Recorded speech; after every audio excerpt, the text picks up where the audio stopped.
Quelle saison historique, franchement.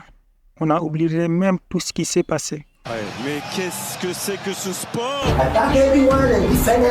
On va revenir dans cette vidéo sur les moments les plus marquants de cette saison. Prenez des pop-corn, mettez-vous bien et c'est parti pour un petit flashback. On s'est vraiment régalé cette saison, plein de records sont tombés et on a eu des faits historiques à gogo. Pour commencer, on va revenir à la Coupe du Monde. Et oui, on a déjà l'impression que c'était il y a hyper longtemps pour dire à quel point il s'en est passé des choses. Messi, Lionel Messi, qui était clairement en mission, il enchaînait les hommes du match après homme du match. Il finira d'ailleurs MVP de la compétition. Je me souviens aussi du chambrage de Messi, quelque chose qu'il fait rarement contre le staff du Pays-Bas. Le Maroc qui tape des grands d'Europe, en commençant par le Portugal avec le magnifique saut d'El Nesri devant les yeux de Ronaldo. Puis l'Espagne au tir au but, sachant qu'ils avaient tapé déjà la Belgique en phase de groupe. Ils seront donc après éliminés par la France en demi-finale, je crois.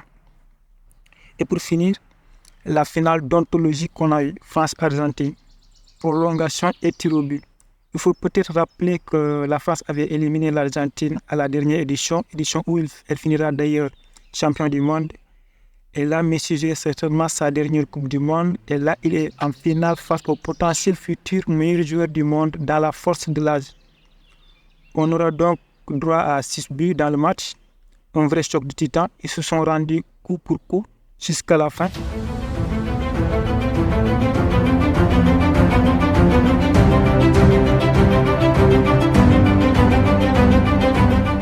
Messi marque un doublé et Mbappé un triplé en finale de Coupe du Monde, chose qui n'a jamais été faite depuis hier. L'Argentine finira donc champion du monde à l'issue des tirs au but. Somos todos muy bien. Et on se rappelle plus de Macron qui vient conseiller Kylian Mbappé. Ensuite, Macron qui vient conseiller Kylian Mbappé. Mais aussi Macron qui vient conseiller Kylian Mbappé. Après ce combat de boxe, il y en a eu un autre dans les réseaux sociaux. Et oui, Messi contre un 9 pour le post le plus liké d'Instagram. Un petit spoil, Messi avait gagné. Après la Coupe du Monde, place au championnat.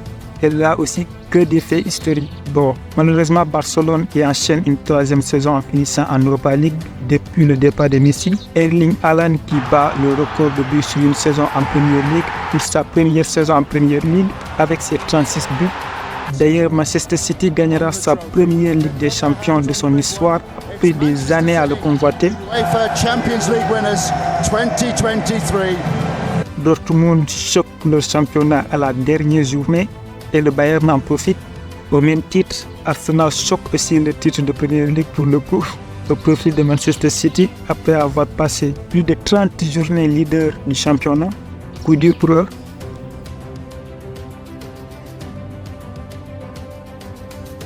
Et pour finir, les départs. Beaucoup de joueurs qui m'ont fait aimer le foot quittent l'Europe et eux tous la même saison. D'abord Cristiano Ronaldo qui quitte le Manchester United pour Al Nassr. Messi qui quitte maintenant le PSG pour Inter Miami. Karim Benzema, l'actuel Ballon d'Or qui part à l'Etihad. D'ailleurs, Olivier Giroud a un petit message pour lui. Je lui ai écrit un message dès qu'il est parti puisqu'on n'a pas pu lui dire au revoir et c'était sincère et spontané. Voilà, je lui ai dit que...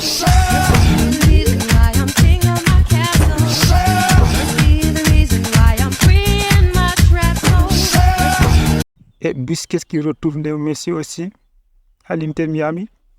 Ça fait beaucoup là, non? Excusez-moi, pardon. C'est juste... c'est les émotions en fait. C'est les émotions.